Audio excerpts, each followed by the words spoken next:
Okay, so Spirit Airlines. Like everyone's got an opinion on Spirit, right? Yeah. Love it or hate it, they're kind of hard to ignore, Yeah. especially with those crazy low fares they always seem to have. Yeah, you see those and you think, okay, what's the catch? Exactly.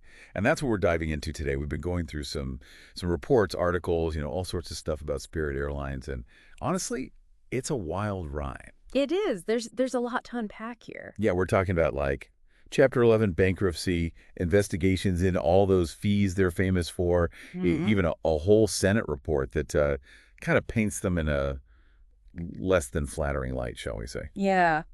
So for today's deep dive, we're going beyond those headlines, right? We're going to figure out what's really happening with Spirit Airlines. And more importantly, what does all this mean for you, for us, like as travelers? What does it mean for anyone who's ever thinking about booking a flight? Exactly. Because, I mean, let's face it, we've all probably at least considered flying Spirit at some point, right? Yeah, I mean, those low fares are tempting. Super tempting. But, like, what are you actually getting yourself into? Right. So I guess the big elephant in the room here is this whole Chapter 11 bankruptcy thing. Yeah. Spirit Airlines filed for Chapter 11, Yeah.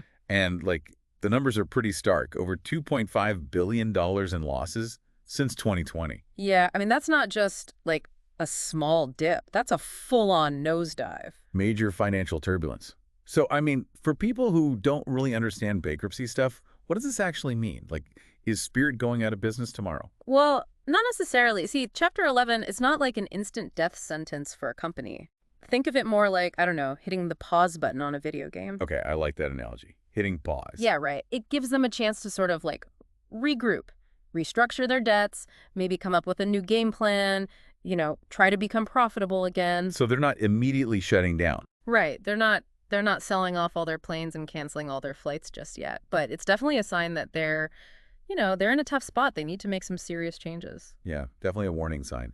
But like, how often do companies actually recover from Chapter 11? I mean, it does seem like sometimes it's kind of the beginning of the end. Right. So it's not a sure thing. It's definitely a complicated process. And I mean, sometimes Chapter 11 doesn't work out and companies do end up having to liquidate their assets and, shut down completely. But it's not always the case. Okay, so we can't say for sure what's going to happen, but I mean, even hitting pause has to have some impact, right? Like for travelers. Absolutely. So one of the biggest things we're seeing is capacity cuts. Basically, they're reducing the number of flights they're offering. We've seen reports of like a 20% reduction. Wow, 20%. That's a lot. So does that mean fewer routes, less frequent flights? Exactly. And they're even like selling off some of their planes. Okay, so if you're someone who, is thinking about booking a Spirit flight, maybe in the near future, should you be worried about this? Like worried about cancellations or delays, things like that? Yeah, it's definitely a good idea to like be aware of the situation, Mhm. keep an eye on your flight status, be prepared for the possibility of, some hiccups, and definitely remember that you have rights as a passenger. Yeah, totally. We Yeah. all have rights. If your flight gets canceled, the airline is obligated to rebook you or offer you a refund, so know your rights.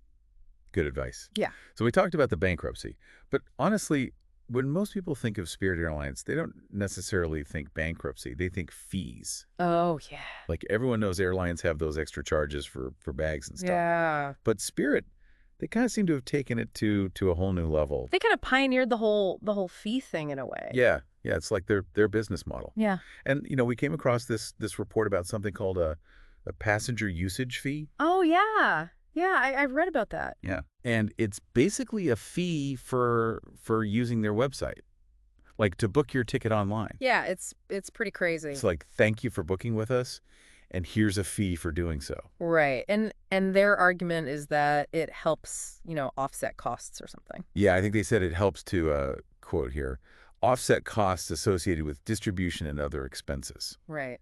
But I mean, critics are basically saying it's just a way to like sneakily inflate the fares. Yeah, because you see this super low fare advertised, Right. and then you click through and, oh, surprise, there's this extra fee just for booking the flight. Exactly. So, I mean, it makes it really hard to compare prices accurately.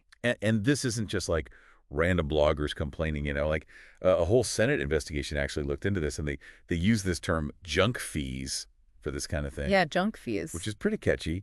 And this report, it specifically called out Spirit Airlines as being a major offender when it comes to these junk fees? Yeah, not a good look. No, not really. I mean, does that make you, less likely to trust an airline when you see stuff like that? Yeah, for sure. I mean, it just feels like kind of shady, doesn't it? Like they're not being upfront with you. Right. I mean, it makes you wonder, like, what else are they, going to try to sneak in there? Exactly. And that lack of transparency, it really erodes trust. Okay, so we talked about the passenger usage fee, but let's go on to another classic Spirit Airlines thing, which is the whole seat selection saga. Oh, yeah, the seat selection. Like the idea that you could end up, separated from your family on a flight because you don't want to pay extra to choose your seats. Especially like if you're traveling with kids. Yeah, like come on. It's kind of ridiculous. It just seems so cynical. Yeah. And then there's the whole thing with the carry-on bag measurements. Oh, yeah, those tiny little bins. Is it really about size?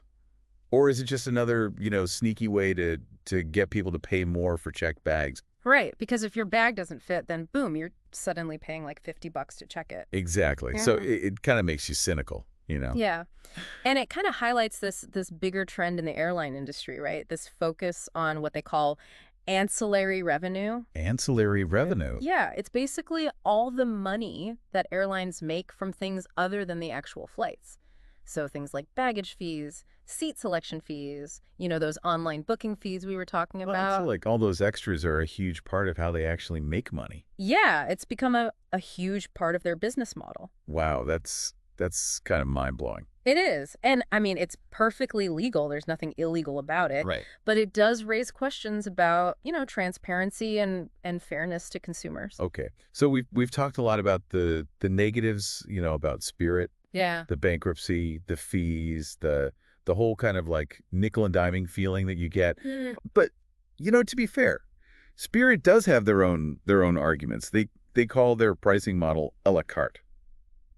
Like you only pay for what you want. Yeah, like ordering off a menu. Exactly. Yeah. So like if you want the bare minimum, right, just get you from point A to point B, you're willing to, maybe not have a great seat, you're willing to pack everything into a tiny little backpack, you can get a super low price. Yeah. But if you want the extras, more legroom, a checked bag, whatever, you can add those on and pay for them. Right. So theoretically, it gives you more control over, what you're paying for. Right. And I mean, I can see how that could be appealing to some people, especially like budget travelers, Yeah. you know? For sure. I mean, if you're really trying to save every penny, that bare bones approach might work for you. Yeah. But I mean, in reality, is it really that simple? Well, I think the problem is that the line between optional and like essential can get pretty blurry. Like, what if you end up having to check your bag because their carry-on size is so small? Right. Or what if you get stuck in the middle seat between like two really tall people? Exactly. And then suddenly you're paying all these extra fees that you weren't expecting. Right. And that kind of negates the whole like savings thing. Like you thought you were getting this amazing deal and then you end up paying almost as much as you would have on another airline. Yeah. And plus, there's the whole stress factor, right? Oh, yeah. Like the whole time you're traveling, you're like worried about what extra fee is going to pop up next. Yeah, exactly. So, I mean, where does all this leave us?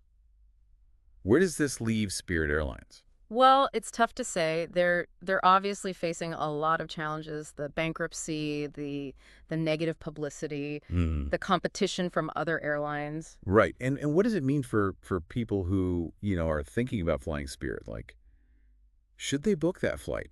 Yeah, it's a tough call. Like for now, Spirit's saying, it's business as usual. They're still operating flights. Tickets are still valid. But I mean, and as we talked about earlier, Chapter 11, it's a complicated process. It is, and there are no guarantees. Right. So it's really hard to say what the future holds for Spirit. Yeah, the future is uncertain. So was your advice for people who are, trying to decide whether to fly Spirit or not? Well, I'd say, stay informed, keep an eye on the news, do your research, Yeah. read the fine print, when you're booking your flight, and always know your rights as a passenger. Solid advice. Mm. So we've covered a lot of ground here today. We have. Spirit Airlines, financially shaky, definitely heavy on the fees, and facing a pretty uncertain future. Yep, that about sums it up. But this all kind of leads to a bigger question, doesn't it? Like, knowing all this, is it worth it? Is the potential hassle, the stress of all those fees, the uncertainty, the possibility of delays and cancellations, Is it worth it for those low fares? Yeah, that's the million-dollar